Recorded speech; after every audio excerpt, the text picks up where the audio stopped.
La incertidumbre es un ingrediente que no va a mejorar la lucha política contra el COVID. Nuevo choque entre la Junta de Castilla y León y el Gobierno central, esta vez por el adelanto del toque de queda. Mientras, como pueden ver, continúan subiendo los contagios. Hoy 40.197 en el conjunto del país, la cifra más alta. Comenzamos.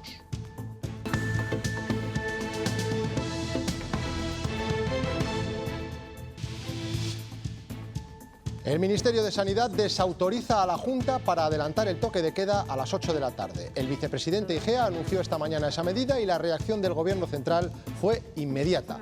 En el decreto del estado de alarma no cabe esa restricción.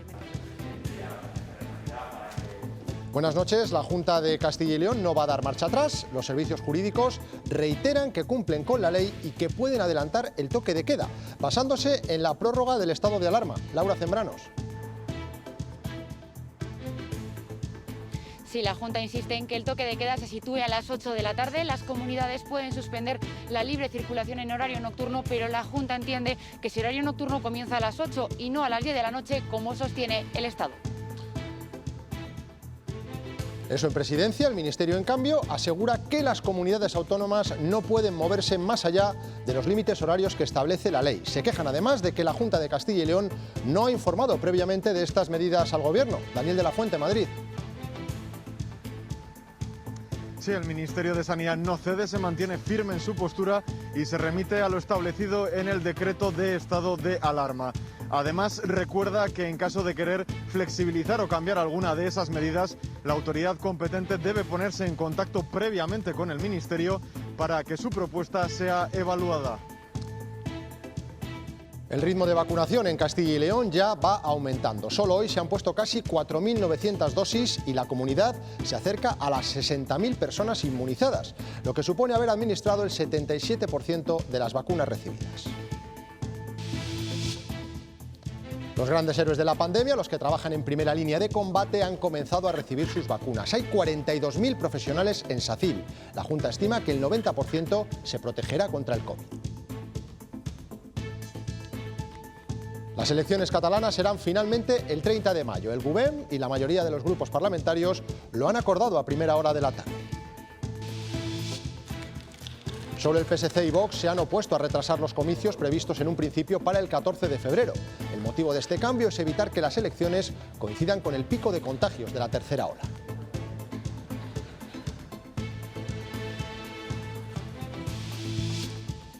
La pandemia afecta también al día a día de las iglesias. La edad avanzada de los párrocos y el hecho de que sean población de riesgo complica las labores y es necesaria la ayuda de los laicos.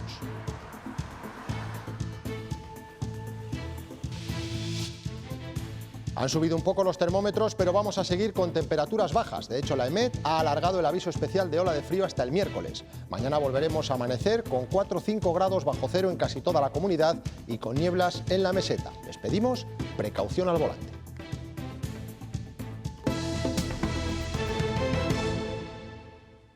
El Ministerio de Sanidad ha frenado en seco las intenciones de la Junta de Castilla y León de adelantar el toque de queda a las 8 de la tarde. Consideran que no tiene legitimidad para tomar esta medida. Daniel de la Fuente.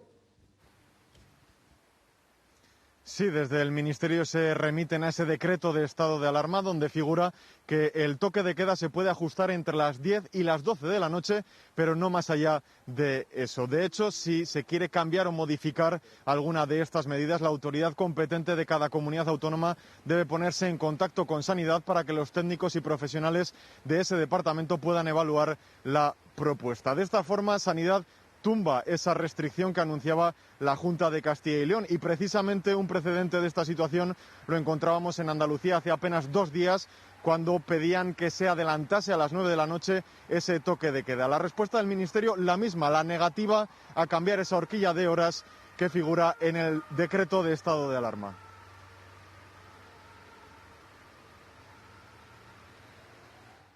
Y la Junta mantiene su posición. Lo ha hecho con esta nota que ha enviado hace apenas una hora, en la que reitera que mañana, a las 8 de la tarde, entrará en vigor el toque de queda, así como el resto de las medidas acordadas.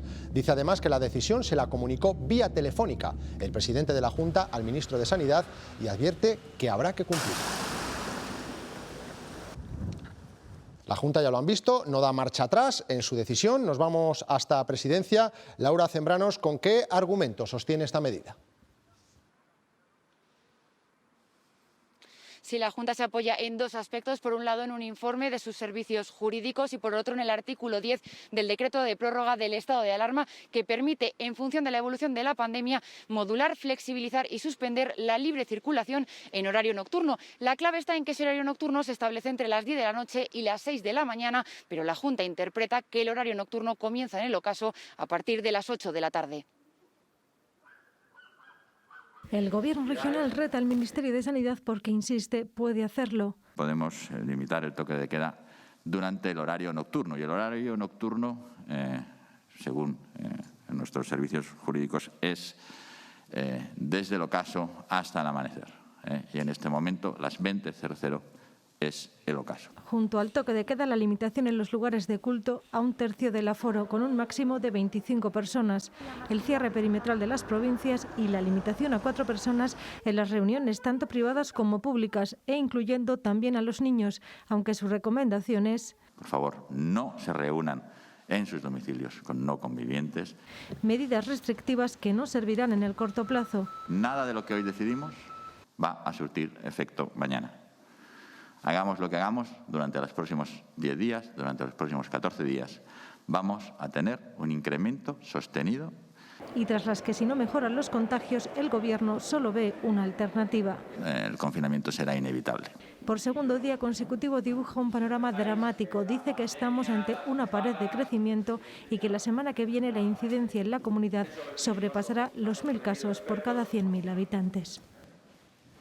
En Burgos, el decano de la Facultad de Derecho lo tiene claro y asegura que el decreto aprobado por el Gobierno en el mes de octubre solo permite adelantar el toque de queda hasta las 10 de la noche, aunque esa competencia haya sido delegada en el presidente de la Junta de Castilla y León. Otros letrados comparten esta postura. Significaría un enfrentamiento jurídico importante, tenso, que ya lo hemos visto con la llamada del ministro Illa al presidente de la Junta de Castilla y León, pero también habría un conflicto político que no es menor en un estado, en un momento de incremento del COVID en Castilla y León, y no es el mejor momento. Establecía en su número 1 entre las 11 y las 6 horas, y es verdad que en el número 2 habilita a las comunidades autónomas para que pueda ser entre las 10 y las 0 horas y entre las 5 y las 7 de la mañana. Por lo tanto, lo del ocaso, interpretar que el horario nocturno es el ocaso y como el ocaso es ahora una hora más temprana que las 10, quizás sea una interpretación demasiado extensiva. Los alcaldes no fueron informados del adelanto del toque de queda y tampoco el líder de la oposición, con quien el presidente de la Junta se reunió ayer por la tarde. Tudanca pide cordura ante lo que considera es una insumisión. A mí me recuerda más a una coartada para adoptar sus medidas que realmente ni siquiera una fuente de consulta o que aquello que nosotros opinemos tenga algún peso o algún valor a la hora de tomar decisiones. Tenemos que poner medidas porque no se van a morir del virus, pero algunos no sé si van a tener para poder no morir de hambre. Lo importante es que si tienen que tomar medidas restrictivas, vengan seguidas de medidas de apoyo económico a estos sectores, de estos negocios que están sudando para poder sobrevivir.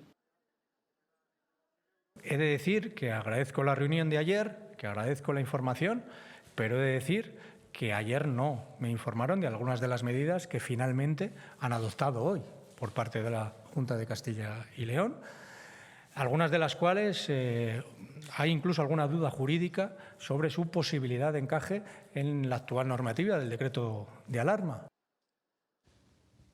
Yo abro, ese es el lema que en las últimas horas está recorriendo las redes sociales en Italia. Son muchos los hosteleros que se han sumado a esta iniciativa para protestar contra la prohibición de abrir bares y restaurantes después de las 6 y abrirán sus locales. En cambio, también son varios los hosteleros que no apoyan esta iniciativa al considerarla ilegal y contraproducente. Esta situación, esta batalla jurídica entre administraciones, genera incertidumbre en la calle, entre los vecinos y también entre los comerciantes, que se juegan mucho y que temen perder la campaña de rebajas. José Ángel de Caso. Mañana sábado a estas horas, hace 10 minutos que habrá comenzado el toque de queda, o no, porque aunque la Junta afirma que está avalado por informes jurídicos, el Gobierno central no está de acuerdo. La medida llega rodeada de incertidumbre. Los castellanos y leoneses, y en este caso los salmantinos, no saben si entrará en vigor, si serán sancionados o no en caso de estar en la calle sin motivo justificado más allá de las 8 de la tarde, quién les sancionará, y no solo incertidumbre, también cierto malestar, especialmente entre los jóvenes que afirman no saber muy bien a qué atenerse. También es duro por nuestra parte porque nos están quitando un poco de libertad, ¿no? Tenemos ganas un poco de poder volver a la vida normal. Parece que se están riendo, la verdad, porque quitas, pones, la gente se va a terminar enfadando y... Sí que se me hace cuesta arriba, pero bueno, si hay medidas, yo creo que al final se puede llegar a salvar algo. Acaba cansando un poco todo el tema este de tener que estar alerta y tal, pero ya uno se acaba acostumbrando. A todo el mundo, ya seamos jóvenes, mayores o lo que sea, pues se acaba cansando.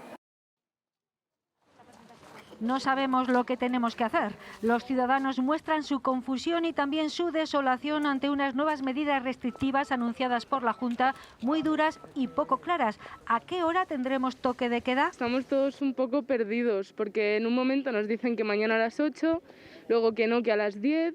Entonces, no sé, nos han dejado a todos un poco que no sabemos qué tenemos que hacer. Me han mandado un WhatsApp diciendo que en el BOE, que no se lo han leído desde la Junta de Castilla y León, no se han leído el propio BOE, donde pone que no se puede hacer el toque de queda a las 8 de la tarde. Entonces, yo ya no sé si ese WhatsApp es cierto o en la propia Junta no son conocedores de estos datos. Siempre hay algunos a quienes no les afecta este desconcierto. Sí, pero a mí no me afecta eso porque yo nunca estoy a esas horas fuera de casa. Yo estoy en casa siempre. Y el comercio ahora parece que no tendrá que cerrar a las 6 de la tarde como se anunciaba en un principio. Se les permite echar la verja a las 8. ¿Cómo lo ven los comerciantes? Si no puede venir la gente, ¿qué más da?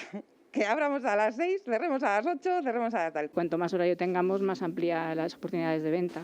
Y es que ante este panorama, además del desconcierto, la resignación parece dominar en el ambiente. Para lo que no hay ninguna duda es para el cierre perimetral de las provincias. Varios controles de la policía se han repartido por distintos puntos, en este caso de acceso a la ciudad de Ávila, en las horas previas a la ampliación del cierre perimetral, en este caso de la comunidad. También a las provincias, como les decimos, una medida de prevención que persigue sensibilizar a la población para que cumpla las restricciones a la movilidad.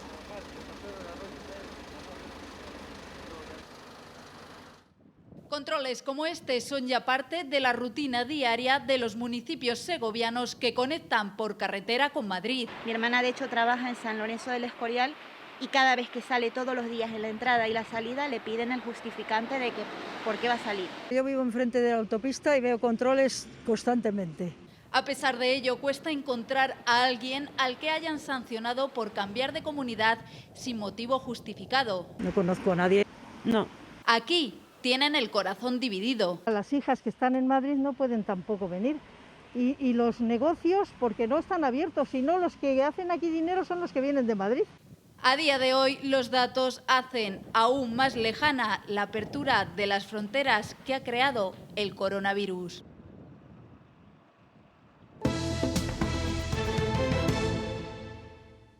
El techo de los contagios sigue subiendo. Hoy se han notificado 2.483 nuevos casos. El día de Navidad la curva marcaba mínimos de 192. A partir de esa jornada lo que vemos es un auténtico huracán de positivos que se ha desatado con el crecimiento exponencial semana a semana. Uno de los últimos brotes y también de los más preocupantes ha surgido en Valladolid, en el Centro para Enfermos COVID, edificio Rondilla. Los detalles los tiene Eva Elvira.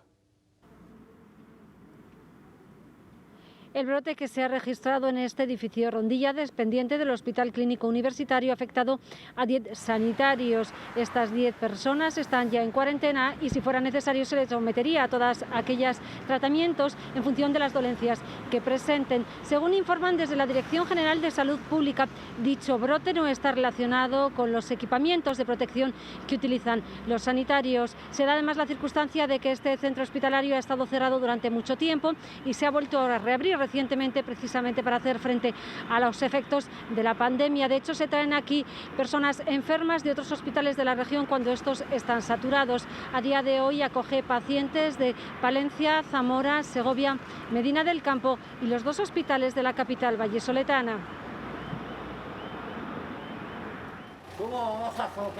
Miguel ha venido a traer el pan a Beatriz. Está confinada porque es positivo en coronavirus. Tuve los síntomas el lunes por la noche y me hicieron la prueba el miércoles, con lo cual el lunes ya era positivo. Es un ejemplo de los muchos casos de contagio que hay en esta localidad vallisoletana. Por lo visto sí que debe haber bastantes contagios. Chicos de juerga por ahí de 14, 15 años yo he sentido muchísimos. Y esos casos que son positivos, la mayoría asintomáticos, son gente joven que no sienten nada, no tienen ningún síntoma, pues cuando van a casa contagian a sus familiares.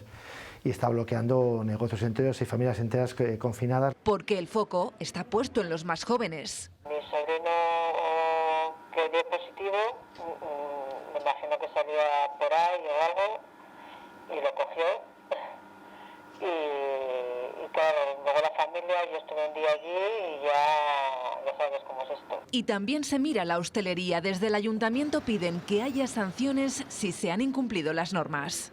Y si los contactos directos te dicen todos que ha sido en una franja horaria, en un lugar y que no se cumple el aforo, pues entonces tendrá que entrar en delegación territorial. Este domingo en este pabellón se realizará un cribado masivo con el objetivo de detectar de forma precoz los posibles casos de COVID. Están convocados alrededor de 11.700 vecinos. El aumento de ingresos en los hospitales provoca que algunas operaciones se estén cancelando. En Salamanca ya se han suspendido 2 para el próximo lunes. Así se convierten los quirófanos en unidades de cuidados intensivos para atender a los enfermos más críticos por coronavirus. Hoy los ingresos en planta ascienden a casi 800. En las UCIs hay 157 personas. Comienza la tercera ola, los protocolos están preparados, los hospitales se organizan de cara a la posible llegada de nuevos pacientes, pero la gran pregunta ahora es ¿cómo están ellos? ¿Cómo se encuentran los profesionales sanitarios que llevan meses luchando contra la cara más cruda del virus? Los profesionales sanitarios se muestran cansados y tristes. Creen que llevan meses trabajando al 200% y que la tercera ola de la pandemia va a traer situaciones muy similares a las que ya trajo la primera. Los psiquiatras ya hablan de fatiga pospandémica y de epidemia del miedo, porque los ciudadanos están perdiendo la confianza y las ganas de seguir luchando y seguir adelante. Una situación que también atraviesan los sanitarios y especialmente aquellos que trabajan en los servicios de urgencia o cuidados intensivos. Agotamiento, tristeza y un ritmo de trabajo que no les ha dejado prácticamente ni reflexionar sobre lo acontecido durante estos meses. Cansada, muy cansada, porque ves que tú te has esforzado y ves la responsabilidad de la gente que no tiene ningún cuidado, que piensa que esto es una tontería. Todavía probablemente no hemos tenido tiempo de sentarnos y ver lo que ha pasado. Así se siente el personal de urgencias y de cuidados intensivos de Soria. Son y han sido una piña. Hemos procurado ayudarnos. Si una compañera te ha visto de bajón, pues te ha dicho, pues qué te pasa, pues ánimo, pues tal, porque todos los días no vienes igual a trabajar. Pero siguen trabajando con cierto temor. Que no tengamos medios, que la saturación sea tan importante que no se pueda llegar a atender a todos. Y han tenido que convivir con pacientes en situaciones inimaginables. Situaciones de estrés postraumático, situaciones de ansiedad, situaciones depresivas, etcétera, etcétera, se están viendo cada vez más. Algunos te decían no me dejes morir, no me dejes morir, y te cogían de la mano y entonces eso pues te llegaba al alma, ¿no? Una presión psicológica que atisban empeore porque las 2 próximas semanas serán, dicen, muy duras. Con el incremento de la velocidad de contagios también aumentan las aulas en cuarentena. En las últimas 24 horas este ritmo ha subido, pasando de las 12 clases de ayer a las 32 de hoy. Esta cifra se triplica en un solo día y ya son 59 las aulas confinadas. Por cierto que hoy el CSIC ha aconsejado suspender las clases por el alto índice de contagios. También hoy hemos conocido que la Universidad de Salamanca no contempla ninguna alternativa a los exámenes presenciales. La institución ha aprobado un reglamento que garantiza la seguridad durante las pruebas. Unas normas en el Consejo de Gobierno extraordinario y se aprobaron por asentimiento, es decir, con el visto bueno de todos los consejeros, incluidos pues, los que representan a los estudiantes. Entonces, si ellos optan por una presencialidad segura, también han optado por unos exámenes presenciales que van a estar, por supuesto, con la máxima seguridad. Y la tercera ola nos deja cifras que rompen los máximos del país y también los peores datos de toda la pandemia. Hoy se superan los 40.000 nuevos casos y la incidencia acumulada se sitúa en 575. Ambos registros son de triste récord. Nunca antes hemos tenido cifras iguales. Además, en las últimas 24 horas ha habido que lamentar el fallecimiento de 235 personas. La esperanza sigue puesta en las vacunas. Hoy en Castilla y León, los sanitarios de SACIL han empezado a recibir sus dosis. El primero en vacunarse en Soria ha sido un enfermero. La medida preventiva que nos va a sacar de esta situación. La vacuna llegará a los 42.000 profesionales de SACIL. Los primeros son los que trabajan en primera línea. Así vacunaban a Susana, médico en Ávila. Han empezado por los servicios de urgencias. La vacuna no molesta nada, yo acabo de ponérmela y perfecto. La campaña de vacunación se hará de forma progresiva según lleguen las dosis. En León también han vacunado en atención primaria. Y espero que efectivamente que a lo largo de la semana que viene todo nuestro personal esté vacunado. La Junta estima que lo harán el 90% de los profesionales. Hoy daban ejemplo en redes sociales. Es otro día histórico de la pandemia. Los profesores de UGT Castilla y León se quejan de que la Junta no sigue un criterio uniforme para vacunar al personal de los centros de educación especial. Dicen que solo se está inmunizando al alumnado y a determinados profesionales, pero no a los docentes. En Valladolid ya se está vacunando en centros como este, el San Juan de Dios, eso sí, solo a alumnos y a personal sociosanitario. Al profesorado les han comunicado que todavía no es su turno. Los docentes se quejan porque dicen que se está vacunando de forma aleatoria y alegan que están en constante contacto tanto con los alumnos como con el resto de personal del centro. Estas que ven son las largas colas de coches alrededor del estadio de Los Ángeles Dodgers y del Parque Disney, en California. No esperan para ver un partido de béisbol ni para disfrutar de las atracciones. Son escenas de los centros de vacunación masivos contra el coronavirus que se han habilitado en Estados Unidos. En algunos estados incluso se están administrando las 24 horas del día para intentar mitigar la tercera ola, que ha provocado casi 4.000 muertes desde ayer. China vuelve a construir enormes infraestructuras a toda velocidad para combatir la pandemia. Desde este martes se está levantando este complejo formado por más de 3.000 cubículos en el nordeste del país. En cuestión de días se podrá aislar allí a quienes tengan que estar en cuarentena bajo observación médica por el coronavirus.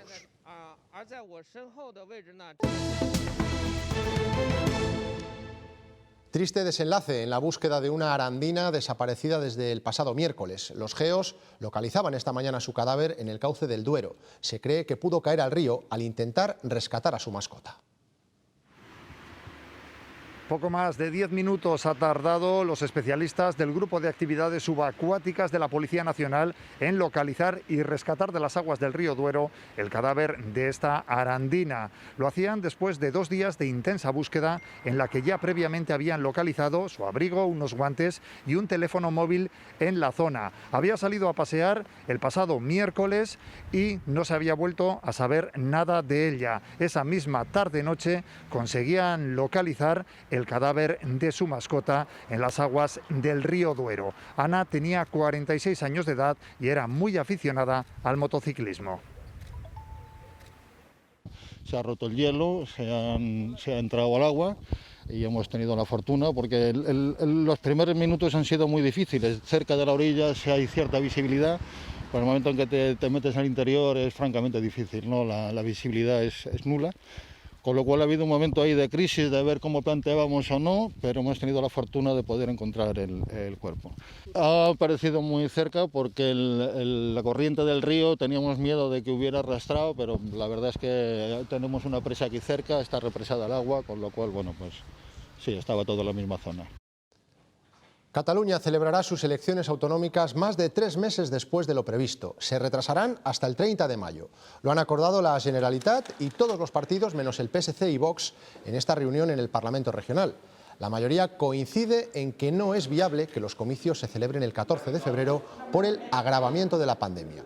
Los socialistas ven bien postergarlas, pero no tanto, sino solo hasta marzo, mientras Vox anuncia que recurrirá este cambio.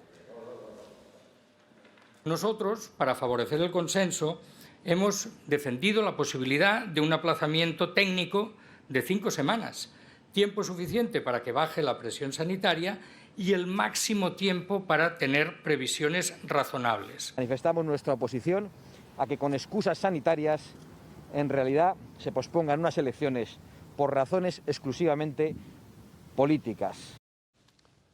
La ex amiga del rey Juan Carlos, Corina Larsen, asegura que estuvo aterrorizada por el seguimiento y las amenazas del CNI. Además, ha insinuado que detrás estaba el monarca emérito. Lo ha dicho por videoconferencia desde Londres, en su declaración como testigo en el primero de los juicios del excomisario Villarejo.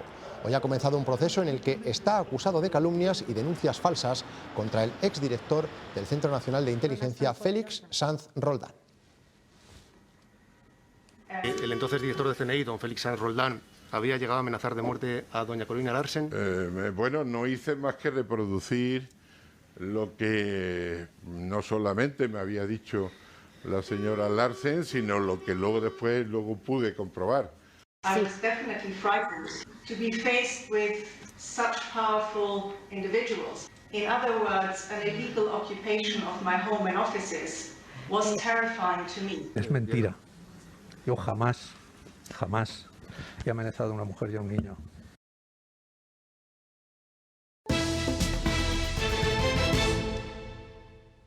Recuperamos ahora una de las noticias con las que abríamos este informativo, esa batalla judicial entre la Junta de Castilla y León y el Ministerio de Sanidad a raíz de que el toque de queda sea en nuestra comunidad a las 8 de la tarde. Pues bien, noticia de última hora, la Junta de Andalucía ha solicitado por escrito al Gobierno de España que se les permita adelantar el toque de queda también a las 8 y que puedan decretar el confinamiento domiciliario. Una noticia que contrasta, al parecer, con lo que ha sucedido en Castilla y León, ya que el Ministerio se quejaba de que el presidente Alfonso Fernández Mañueco no se había dirigido al Gobierno de la Nación y que había tomado esta medida sin consultarles. Seguiremos muy pendientes de la actualidad. Les hablamos ahora del grupo Cereal Tosiro, que ha llegado a un acuerdo para vender sus fábricas de Medina del Campo, en Valladolid, y Birbiesca, en Burgos. Aunque la compañía no ha desvelado el montante de la operación, en ambos casos el acuerdo incluye el compromiso por parte de los compradores de mantener las condiciones laborales de los trabajadores.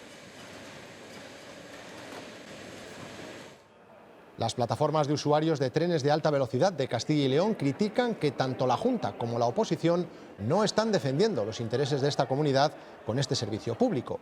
En una videoconferencia entre las plataformas de cada provincia han denunciado la supresión de muchas frecuencias con Madrid y que todavía no se cumple la distancia social dentro de los vagones.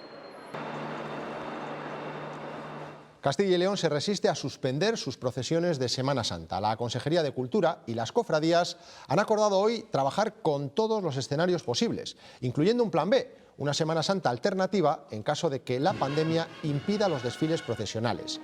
Esa Semana Santa alternativa incluiría, por ejemplo, actos sacramentales en el interior de los templos, exposiciones, conciertos y conferencias.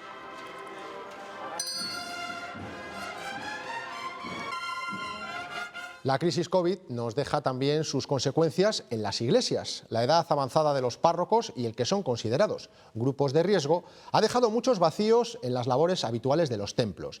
Vacíos que se han llenado con voluntarios laicos que ayudan a los sacerdotes en su trabajo. Alfredo Velasco se prepara para decir misa. La pandemia ha traído tiempos duros a su parroquia. Tenemos mucha gente tocada psicológicamente. Tocados no solo los fieles, sino los sacerdotes. La media de edad de los párrocos en activo ronda los 70 años. La figura del laico cobra fuerza.